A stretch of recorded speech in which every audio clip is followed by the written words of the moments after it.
Happy New Year. Welcome back. First day back. We've been gone for a long time.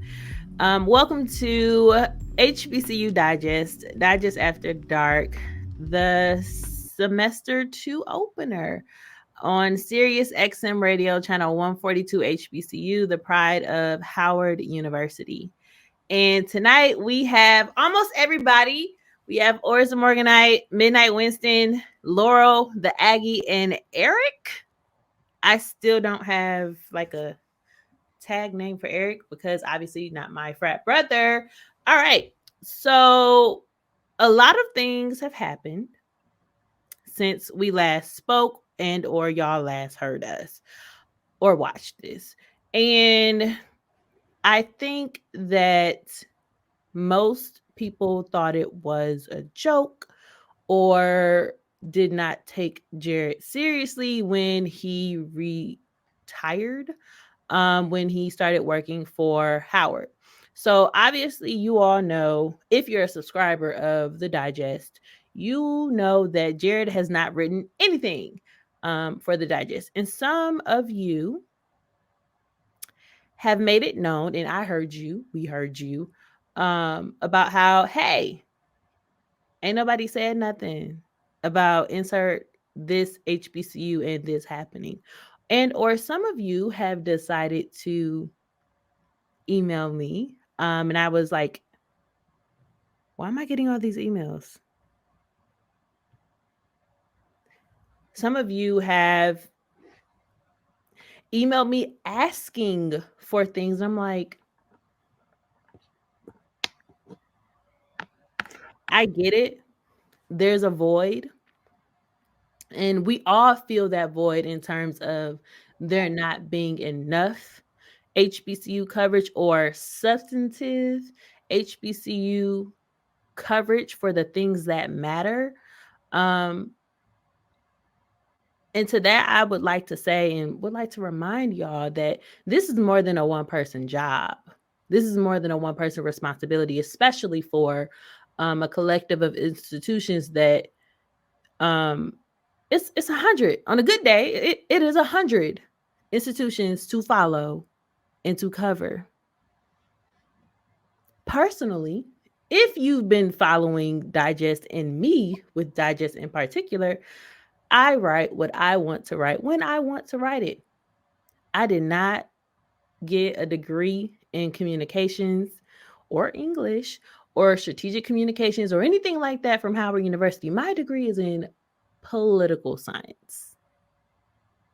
And so, with that being said, or journalism, I'm not a journalist. I write though, but I'm not a journalist. And so, for me, and I don't know why people think I'm in charge of the Digest. I am just a strong volunteer, community leader for the Digest, but I'm not in charge. We do this together, right? So like help me, help us, help the collective so there won't be such a void. I'm going to stop ranting now. I'm going to go straight to Eric. Oh, you don't have anything to add, Ramley member? No? Winston? Oars. In the words of Moni Love and Queen Latifah, ladies first. So Laurel can go ahead and do that. Laurel? Catfish is my answer. That's all I got. Oars, you got it. I mean, shout out to the editorial board. You know what I'm saying? Okay, so like I said, help me, help us move the collective forward. Okay. Lastly, before we get into the other segments, if you have a project, a program, an initiative that you would like for the cast of Digest After Dark to cover, please know we all get paid to do this show. We do. Please, respectfully. And all of us have multiple degrees at this point. Respectfully sponsor the podcast. If you are representing $1 million organizations, companies that are doing anything related to HBCUs, and you feel that that's something we should discuss, please sponsor a podcast. All of us, again, have multiple degrees. We've been on this show this is the 4th year. Broke into the 4th year. We all get paid to do this show. And we discuss typically whatever we want to discuss. But please, if you email me, please know I'm going to strongly suggest, that you sponsor the podcast. We have bills to pay. We have fun to have. We have multiple degrees.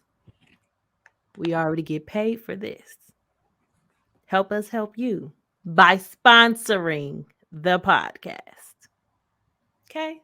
All right. I'm done ranting.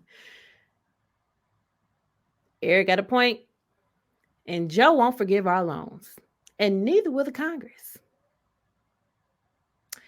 Oh, Midnight Winston, I don't know why y'all won't get on the camera and say this, but you are absolutely correct. We do not have a lunch account, digest food budget.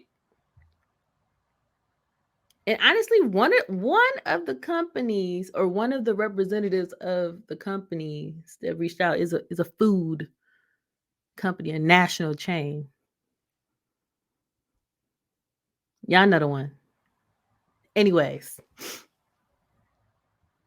It better not be no chicken spot. No. Oh, what was the name of this is really bad that I can't remember. McDowell's.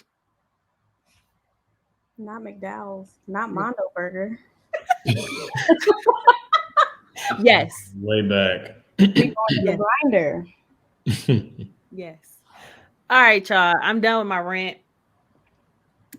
Actually, I'm not even going to characterize it as a rant. I'm done with the facts. Now.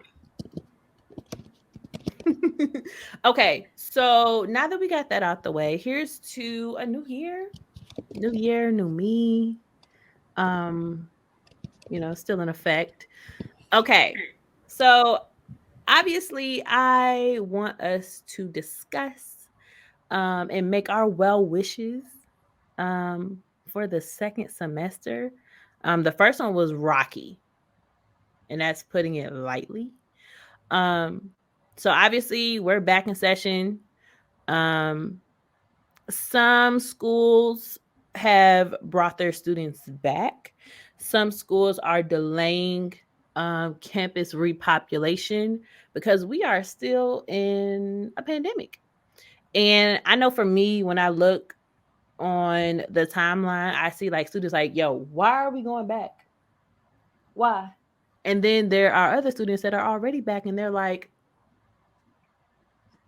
we in this thing. So I know I'm interested in your point of view, Winston, as someone who works in college access, what this looks like for how you're helping your students in Midnight Golf. Honestly, are y'all having your annual tour?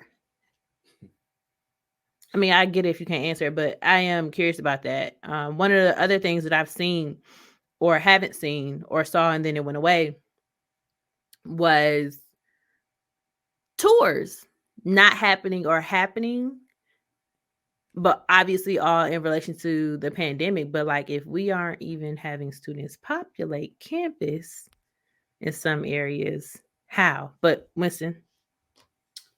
For starters, as far as just supporting the young people, I think there's so many moving parts in regard to navigating this pandemic and young people in college. We talk a lot about the safety of folks in staying at home, doing remote learning, and those things. But we've also talked ad nauseum in the past on this podcast about internet access is a thing. Some folks' living situation is not ideal for them to be in their house or at home. It's not an ideal learning environment, not an ideal space mentally, etc. So it varies, from student to student. Like you said, it's what you said you see on the Twitter line is kind of similar to our experience and what we navigate. There's probably a line down the middle of folks who are eager to get back to campus, and those folks who have some apprehensions about what that looks like, how we're safely doing those things, safely migrating back to campuses, and those who are on campus concerned about what safety measures are in place and what schools are doing to make sure that everybody's safety is at the forefront of the concerns. So it varies definitely from student to student. It's not a across the board thing. I think it's just a reality of us having to navigate a pandemic and what that looks like. I think there's some differences of opinion with folks in charge, especially when you talk about state level institutions and private institutions and who's doing what and how they're laying those things out. That varies. I think there's some schools that feel comfortable that they have plans to execute students coming back to campus, and there's others who I think are trying to buy time to make sure that they do that successfully and that they feel like there's a plan that folks are comfortable with. So it's all over the place as far as what we're dealing with in many different things. And it definitely is not a single thing. It's varied. As of now, we are still scheduled to go on our tour. We probably won't make a determinant for sure until probably the end of February is when we'll kind of decide based on where we are and what projections look like if we'll be able to do our tour. I know we would love to do it. We haven't had the chance to do it the past couple of years, but we know it's a huge factor in like young people from Michigan seeing things that they wouldn't normally get a chance to see otherwise typically, and can be a huge determinant as far as will they choose to go to school. So, but I don't think we'll do it if it doesn't make sense from health concerns and safety concerns of everybody involved. Everybody in our program is vaccinated this year. We made that for the first time a requirement. Oh, Something that we decided to do at the beginning of the year, which we got some kickback for and a lot of emails and phone calls. But it was, if we were planning on trying to even consider doing a road trip, it was kind of just like we made that determinant that we were going to do that it was going to be mandatory for this year's class. So before the school district made a decision. Okay. No, That's the MGP. I got to cut you off, but that is the MGP difference. I remember asking last semester if you all thought that your alma maters were handling the pandemic appropriately, if there were things that you would suggest differently. I'm here to follow up on that today. So, Ors? To HBCU, alma maters. One is in the most reckless state on earth, and the other is in a less reckless state. So I don't think fam did much, to be quite honest with you. I mean, these kids is in, they out. It's it's to say that there's precautions that fam would be me lying, and I try not to do that. I mean, they've put out media, and they put out official media from the university of kids. They mask down yelling at packed basketball games that we happen to lose because our basketball team is trash. But, it's, I think it's just, fam is just a mess in terms of COVID. I don't know what their testing capacity is and stuff. And quite frankly, I know that there are schools out there, and fam may be one of them, I can't say for sure, that aren't testing at the capacity that they should because it helps keep the numbers lower. I mean, even the president of the United States at one point made the same determination that if you test less, you have a lower positivity rate. So I know Morgan is a bit more equipped to deal with COVID because Morgan is less of a residential campus. More of the students live in areas that have access to high-speed internet and broadband. And that's a big issue in rural parts of Florida, like fam. So obviously Florida is a much more rural state than Maryland is. Maryland's extremely dense, extremely urban. So I know that, and Morgan is probably and was more equipped to deal with it. But to cut this off, to not be so long-winded, I don't think that there is any right way to deal with this. I think that both of my alma maters have probably made mistakes. But if I was still in school, I would feel much safer in Baltimore on East Coast Spring Lane than I would off of Gamble Street in Tallahassee. So you went a lot of places there. A lot of places. Insert that Bugs Bunny short of him just cutting off Florida, because that's honestly how I feel a little bit. Y'all remember that? I know y'all do.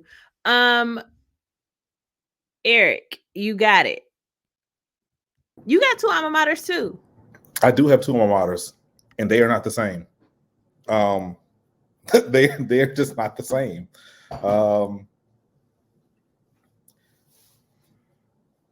I want to think back to when we were on this podcast towards the beginning of COVID, which seemed like we're actually about to be in year 3 of this. So it's kind of like, oh my God.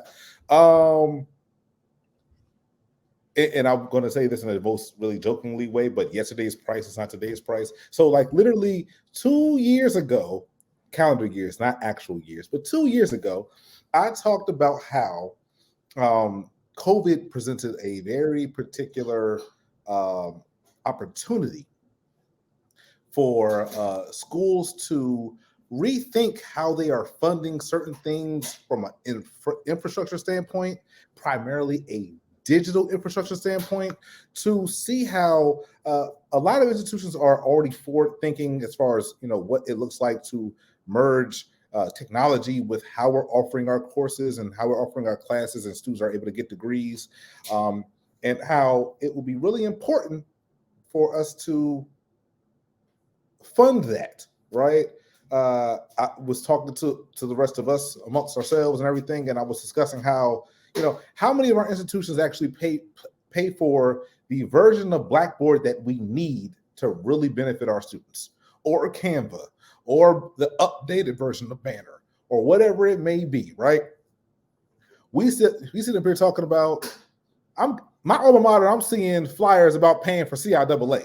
And while that's exciting, I don't know if I could be in the stands sitting next to Omicron. That's just where I'm at right now, right? It just is what it is. Like they don't have Banner 9 right now. Like the Banner system for my alma mater looks like it did when I started in 2006. As a matter of fact, I could still log in the exact same way I could in 2006, right? And that's not to say that, things aren't working for current students, right? Well, my question is, at what point do our institutions realize that multiple truths can exist at the same time, right? In the sense of, on campus might be the best place for some of our students in the midst of COVID because of their home situations. They may be guaranteed more ways to eat a meal on a consistent basis on our campus than they would in some of their home situations. And that's fine. But also, could it also be just as true to say that students should deserve a campus that is trying to fund the means to upgrade their classrooms from still having green or black chalkboards and investing in boards that allow them to actually show a professor within the classroom inside of their rooms because that means the least amount of contact with other students. So Like, there's a couple of things here where I'm just like, at what point, it may not be across the entire campus, but there should be a concerned effort for every single one of our HBCU institutional buildings. Because honestly, it sounds great that a lot of our schools are now getting R2 designations. But I don't want to hear anything about your R2 designations if you still got professors going to buy chalk. let me ask you this question, Chalkboards. because you just reminded me of something that I always see, or I've seen since we've been in the panty. People want discounts or want tuition back or want to pay less. So are you also saying, or do you agree that the price is still the price, or the price should be more so we could do what we need to do to upgrade? Have y'all seen inflation? These schools ain't getting nothing for cheap. Listen, this is what transparency looks like to me when it comes to education, not just HBCUs, but in general. Increase your prices due to how much things actually cost. And also be quite clear in communicating with your students. This is what you're paying for. And also, this is how much you would be paying if we weren't subsidizing it with your tuition. Yeah, that's hard, because I'm going to tell you this. It is. It is. Some of these students, because it has not been properly communicated to them, do not expect to pay what they owe or to pay what they weigh. They don't. And that causes a cash flow problem, if you will. So that's a whole other thing. And that's something I think, Winston, you're very familiar with that as well. Like, you or we have to consistently explain that, like, hey, this is your bill. It don't matter what they tell you or what they don't tell you. This is your bill. You got to pay that bill. You must. You must. Laurel, are you ready? Ain't no discounts. Ain't no discounts. Even if that wasn't an original question, but you got it. There's just no discounts. It doesn't matter what the topic of the conversation is. There's no discounts. That day has passed. My alma mater, however, is not having those kind of problems. I will say I am mildly annoyed. We are also newly at RT University. But even with requiring students to get tested, offering tests, offering masks, because I also noticed other universities who are not HBCUs are requiring KN95s, but are not handing them out. And it's, ma'am, sir, how are people supposed to get that? And it's reminding me of the second week of the pandemic when Harvard said, you ain't got to go home, but you got to get the hell out of here in a week. Okay, bye. And they're the richest school in this country. So the game is still continuing as it is, but I am proud of my alma mater for not doing that, but also still trying to hold on to the dream that is athletic events and being indoors, and seeing as the entire East Coast is probably going to get Snowmageddon Part 2 by the end of the month. That's not really a good idea. So I think though some schools have finally learned that, hey, we're still in a panoramic, it's not going away. We've probably already exhausted the Greek alphabet. We're probably going to go on to astrological signs next for the new variants, and so on, and Fluronas, and Deltacron, and Optimus Prime, and whatever else, but still trying to have events months from now I should know the date, but months from now when it's homecoming season, are we still going to be playing the same game that we did last fall? But we need the money. But we need Mackenzie Bezos. And it's like, and this is my 10 year. So trust me, I want to go. I want to be there. But I also like being alive. I like living. I like life. Okay? So it's like, what are we doing? And the numbers are starting to come in now, but I feel like they're not all the way in on falling enrollments and lower numbers of enrollments overall. which means less money. I think the 15 minutes has run out on Black people being cool. You know, the George Floyd effect. So that check is starting to bounce. So what are we going to do when the pandemic's still here and price is going up? You know, there's no more ramen noodles on the shelves. What are we doing? So I think, you know, all the other stuff that goes on campuses, whether it's a pandemic or not, aside, I think schools really have to stop operating on a wish list and look at reality, because clearly the government's not going to do anything for my public institutions. Yeah, you out here. I mean, we were already out here, but like we really out here now.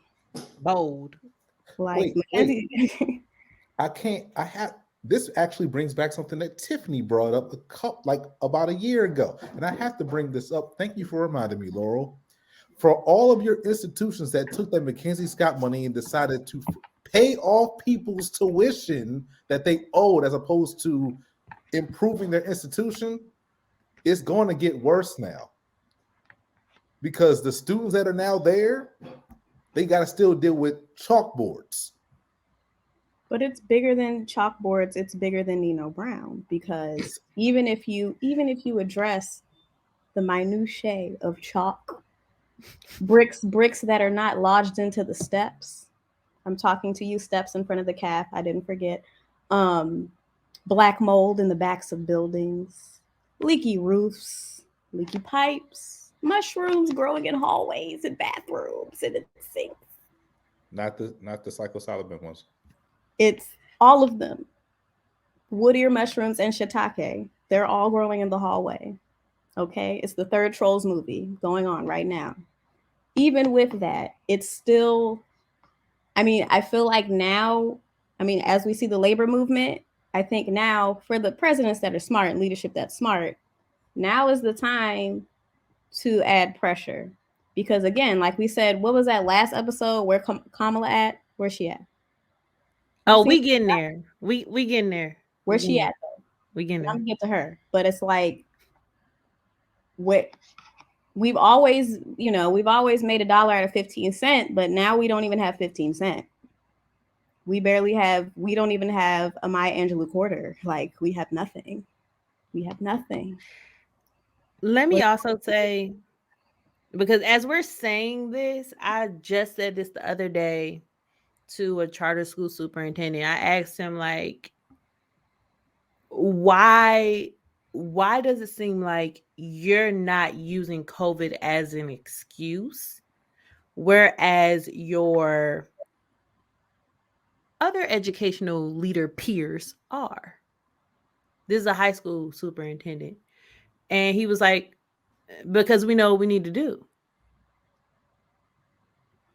Yeah, COVID is still here, but life goes on. Business goes on. I still got to get my kids to college. And I said, well, I'd love to hear it, because guess what? I still got to go to work and be a university employee, because it's a business and we out here. Yeah, until ain't no business or college left, because everything is. That's true. But like it's a delicate balance that I think we've yet to fully strike, and or some of us haven't come to terms with it. Some of us haven't. Like, I said this obviously to the people who will listen to this and watch this. I said this before we started recording. Like, I really want for us to do all that we can do to ensure that students are safe. And for me, that means safe from themselves and others. And by that, I fully mean prioritizing vaxxed and boosted students. I don't care what it looked like. If you want to live and play, because there's a lot of play going on.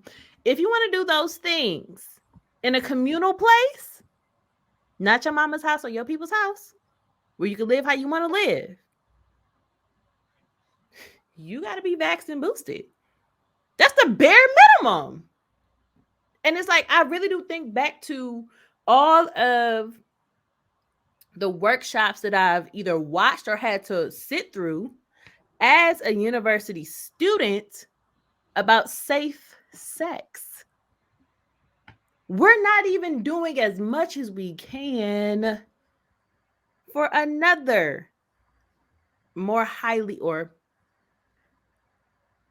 a highly communicable disease or virus. We're not doing enough.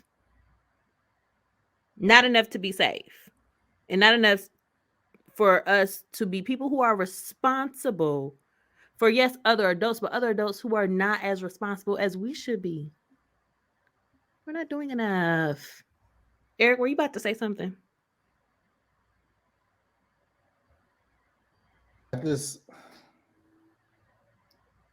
I'm waiting for the new leader within the sector, because I don't know if it's going to be a private president slash chancellor. I don't know if it's going to be a public president slash chancellor.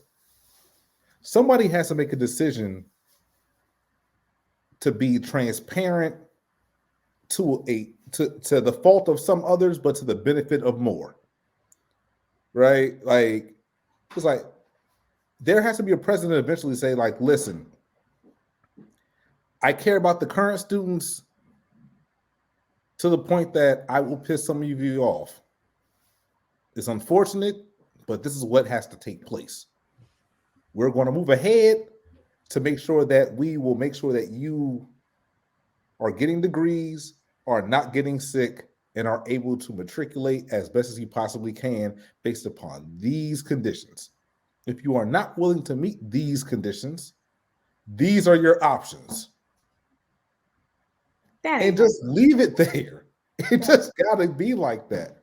But nobody's going to do that because, one, people are too scared of alumni bases who barely donate anything unless they're paying to show up during homecoming. Or they're in competition with their GOP-led university, state education systems. Shout out to, I'm not even going to put the state out there. They know who they are. But all of it's related. All of this matters. And I understand how tender the situation is, but we talk about people that are actually going to die.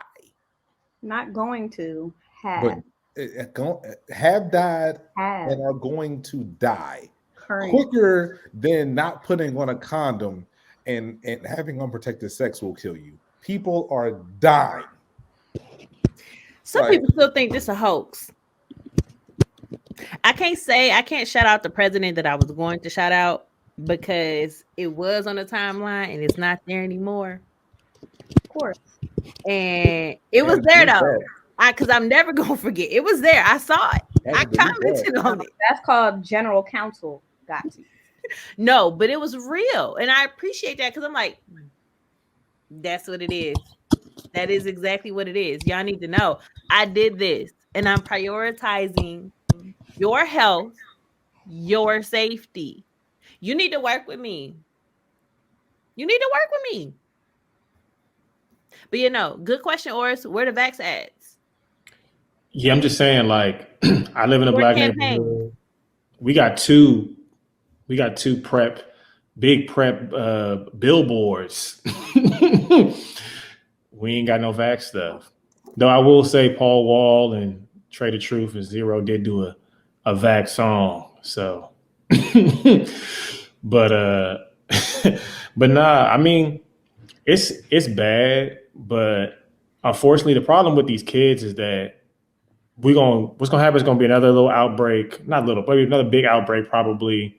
I say by early March, but about spring break time, they're gonna send the kids back home, and then mama gonna die, grandma gonna die, and then that's gonna be the real issue is that they killing, like, these kids are getting other people sick, and they really are becoming, almost like petri dishes for the vaccine to mutate and mess up these older people. So it's unfortunate, but at the same time, the country is not about to do anything about this.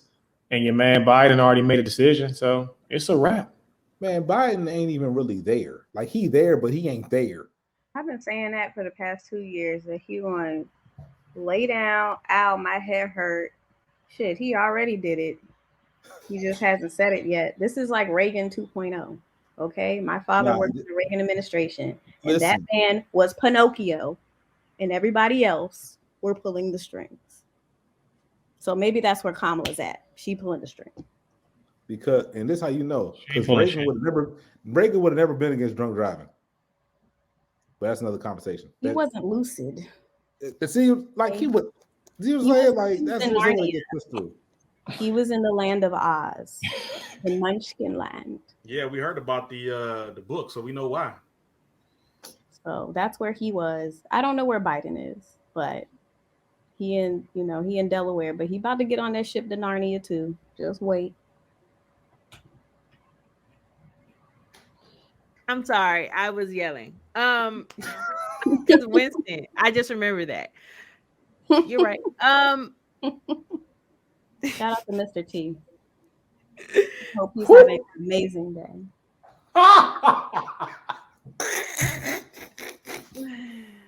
An amazing day.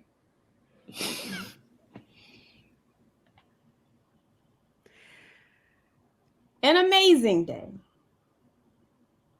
Okay. So let's move on. And we kind of touched on it a little bit, but we're gonna step fully in it.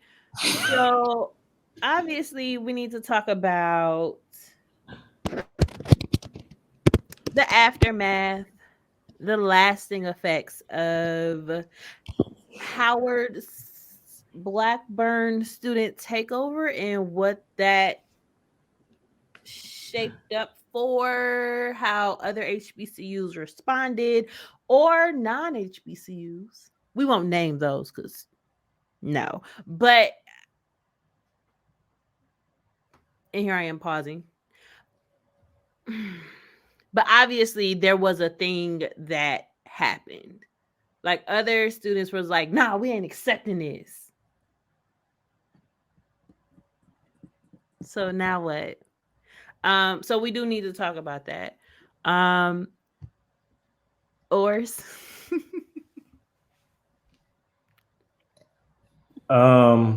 Okay. I do have on hella DC stuff today, and I have my flags in my office now. So, but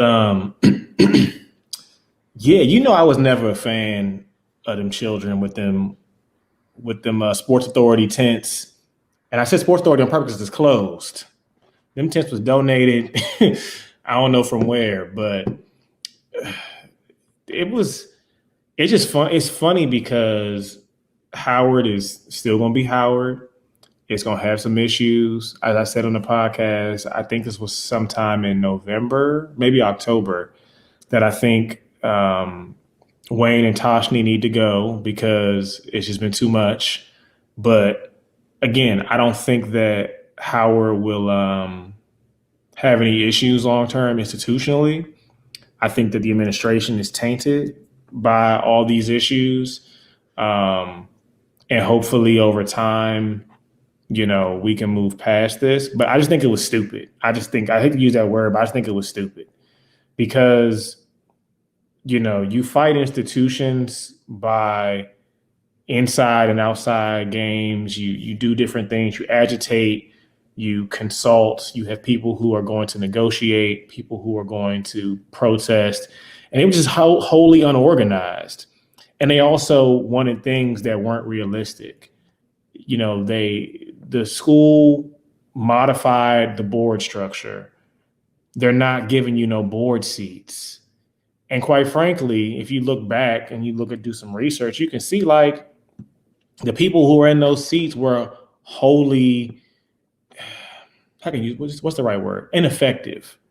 And they just caused issues. So they made changes. But again, I use the word stupid. Shout out to Howard. And I'm glad those kids went inside before it got too cold. Because they were still outside now, we'd have some bodies on that pavement. So, because that snow and they'd have been sending them kids on 95. It wouldn't have been no heat though. Ors, please help me. Who's next? Winston. Yeah, it's a moot point. You know, you got kids all over. It's not a moot point. It's not. I mean, I'm just saying from collectively. I'm saying like from the perspective of the timeline, from the perspective of the young people on the timeline, talking the way that was being spoken about in the midst of it.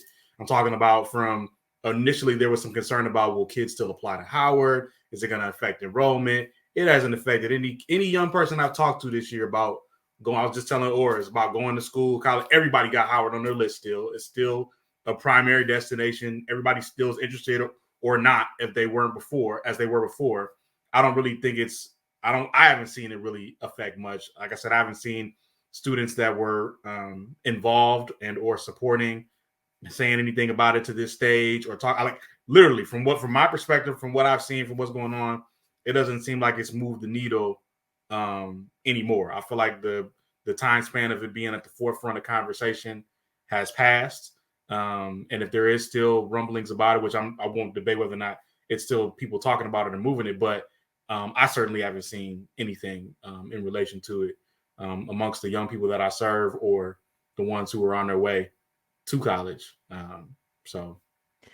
Okay, but what do y'all say? And this is for Laurel because I remember seeing pictures on the timeline of Aggie Land and things falling apart in Aggie Land. I don't know what hall, but Aggie Land is looking a little crazy. Certain HBCUs down in Florida, for example. I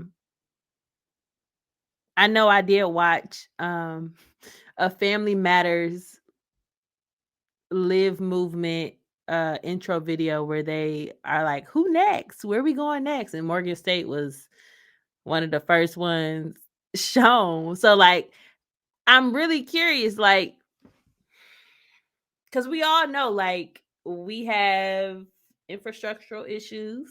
We have millions of dollars in deferred maintenance to handle.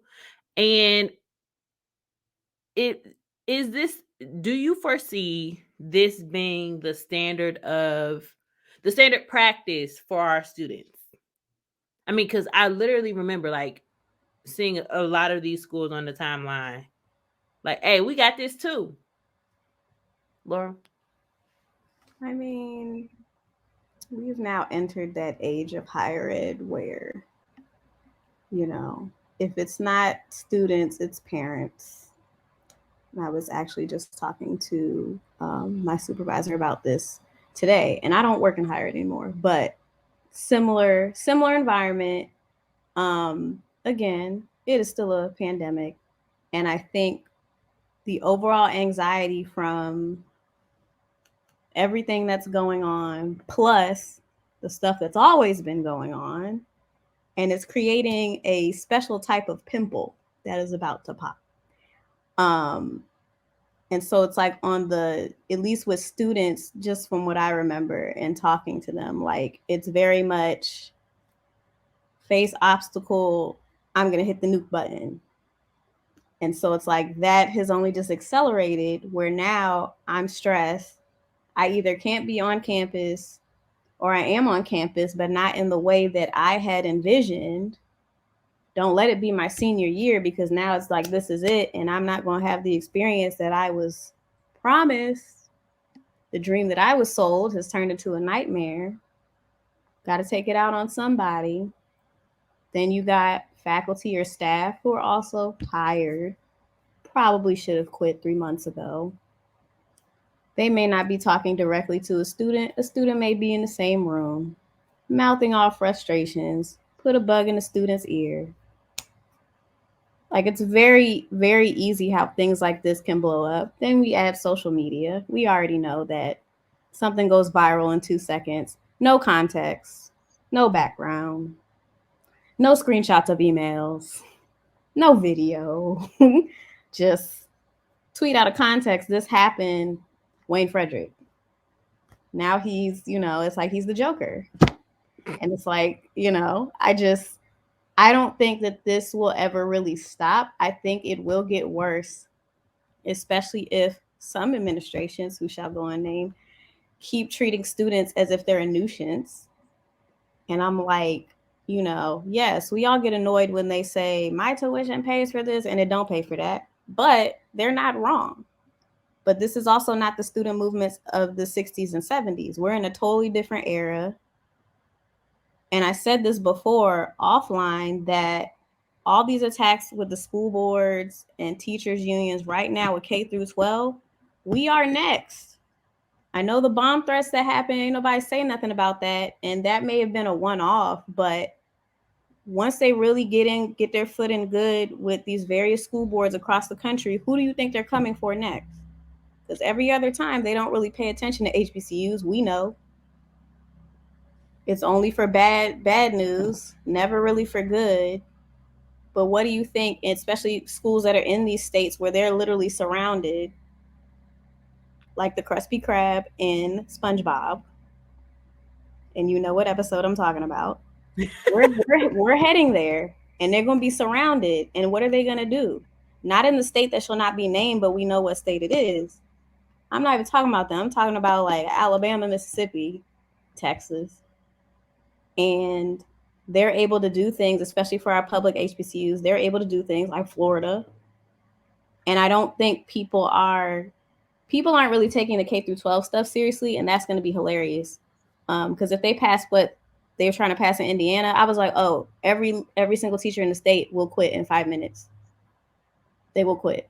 You talking about parents can talk to me about my lesson plan, and if they don't like my lesson plan, I got to write a different lesson plan for their child. And I got 50 students now because everybody else sick or quit. Or in Kansas, oh, if you're over 18 and pass a background check, you can be a substitute teacher. As if background checks are like airtight.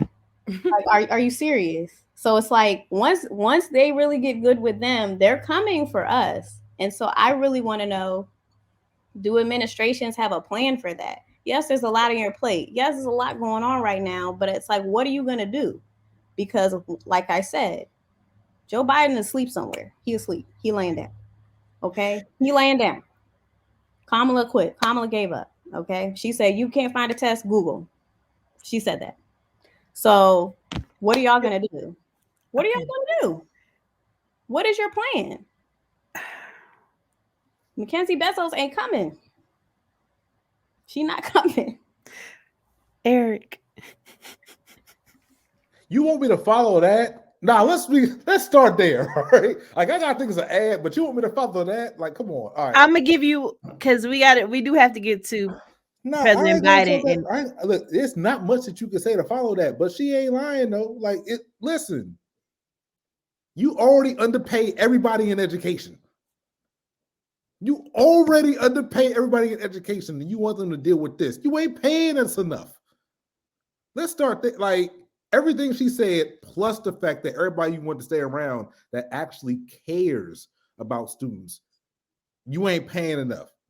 People can go get a job in ed tech right now and instantly get a boost of $12,000 on how much they paying or how much they get every single year. That don't seem like it's a lot, but when you ain't been paid when you are literally a school teacher and you're going to pay for supplies out your pocket, which means that your take home is already less than what it actually is. You a full-time school teacher on today, and you got OnlyFans at night because you can't afford to live. Like, let's talk about it. All right, let's talk about it. Let's talk about it. What? Listen.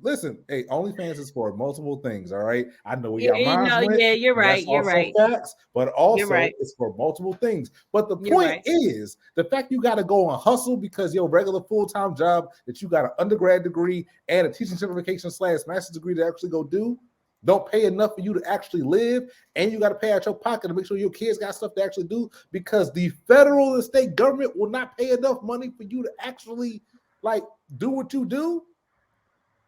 And y'all doing all this mess, and you want us to listen to parents who aren't smarter than a fifth grader telling you what you should be doing about your lesson plan? Like what you like the United States for the last 20 years has significantly ignored the fact that education reform needed to take place. So now when you have everybody quitting education from K through the doctorate level, and there ain't gonna be enough teachers. There And already the school system's already messed up. Like what you got? Like, let's think about this for a second. You got kids in high school talking to their parents, talking about how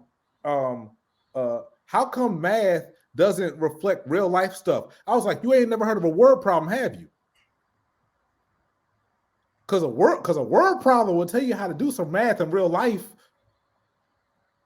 If I have to drive 60 miles, what speed do I have to drive my car at to get to this destination? You're not about to trigger me. We're moving on. We're moving on. We're moving on. You're not about to trigger me. I'm sorry. Like Johnny had 6 apples. No. 6 apples. So 6. No. Like, what we doing?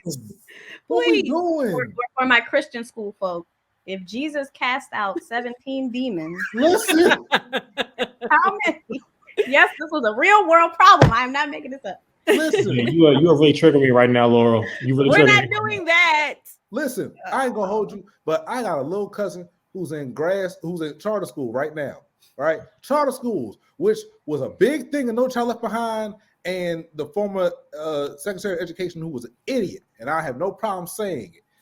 My grandfather, God rest his soul, who just passed away, went to my cousin and said, "Give me $10, and I'm going to get you 25% interest on that $10 a week later." She is 16, and she ain't even know how to turn a percentage into a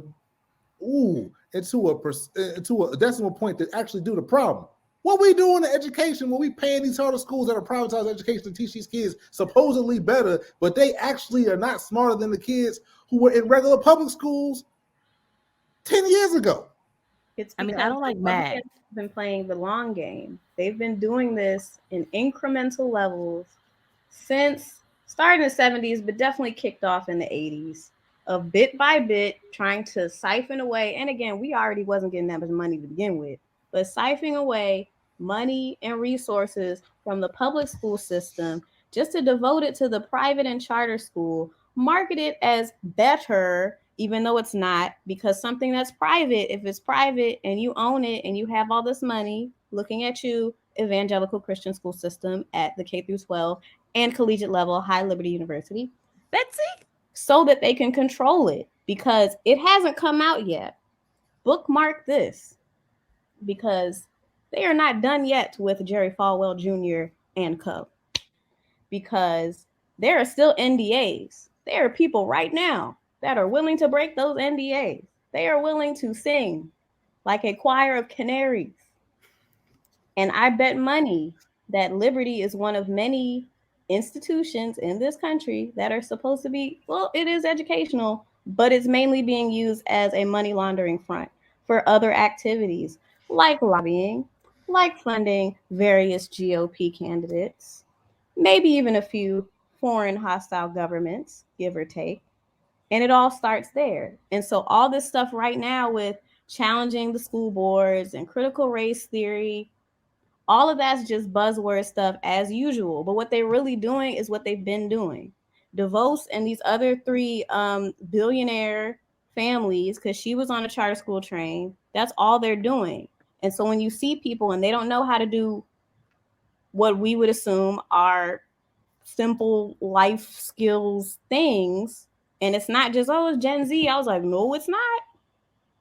It's parents. It may be grandparents, people that have been to school, but they're in schools where it's the banking model. It's I'm gonna teach you to take this standardized test that has no relevance outside of this room, so I can get a score and I can no relevance in it, and it's already skewed. So like already skewed, no relevance. I'm not teaching you a skill. I'm not teaching you how to function to be anything else but a worker, to follow directions. And then you get kids that if they make it to college, they run into challenges and then they looking at you like, well, what do I do? And it's like, go to the person and talk to them, follow up, send them an email, ask questions. They sit there paralyzed because we have not taught them how to think critically, how to read comprehensively, how to analyze information that we're taking in. That's why now with this whole issue of misinformation in media, again, long game. People believe anything they just read. They read a headline. You can't comprehend the even headlines, even this, as I know the Greeks say, discernment. Discernment and what you read, hey, where is this from? Who wrote this? Is this an Onion article? Who is it from? Is it from it's from a newspaper, but is a newspaper being funded by GOP? But people are just taking it, retweet, and it's just, and so all of these things are connected, and it's like, I don't know how we get back from that, except to get everybody offline, which ain't happening tomorrow. But it's like all of this stuff, it's not an accident. It's not, Trump was the perfect puppet. He was the smoke and mirrors. People already got distracted by the smoke and mirrors, and you're not looking at the people who are real quiet. You haven't heard from such and such in a while. Yeah, because such and such is on an island in Grenada robbing you blind, slowly. Like, and so Trump was Bush 2.0. No, he wasn't even Bush 2.0 because Bush, there's some corn cobs floating around in his brain. There's not really much in there. No, but he was also manipulated. What I'm saying is that it's never the person everybody can point at. Well, it's never the person everybody can point at. People but it's easy to point at them. People were looking at Bush and his Cheney, and they was in there clapping for Cheney when he came in there last week. It's going how it's supposed to be going. No one bats an eye. And all y'all love, and y'all know who y'all is. Y'all love Bush now. No, they don't. So what you're saying is, the game is the game. The game is the game, and the game is the longest game that's ever been played, and is being played right now. I did not want to be editing this for like ever, but it's okay. I'm a part 1 and part 2 it. I am. Thank you guys so much. You all have been listening to HBCU Digest After Dark on Sirius XM Radio Channel 142 HBCU, the pride of Howard University. I am, did not say this earlier, your hostess, Tiffany. Dang, I really didn't say that earlier. All right, great. I'm your hostess, Tiffany, and we'll be back when we're back. It's been a long time, but yeah, we'll be back. Just remember, you email me about anything specifically about content on this show. Please do remember, sponsor the podcast. Alrighty then, y'all be safe. Wear your masks. Wear your mask. Oh, by the way, let me also say this. You can get reimbursed from your Flex account for masks. Oh yeah. Your Flex account, do that. Thank me later. All right. Y'all be safe.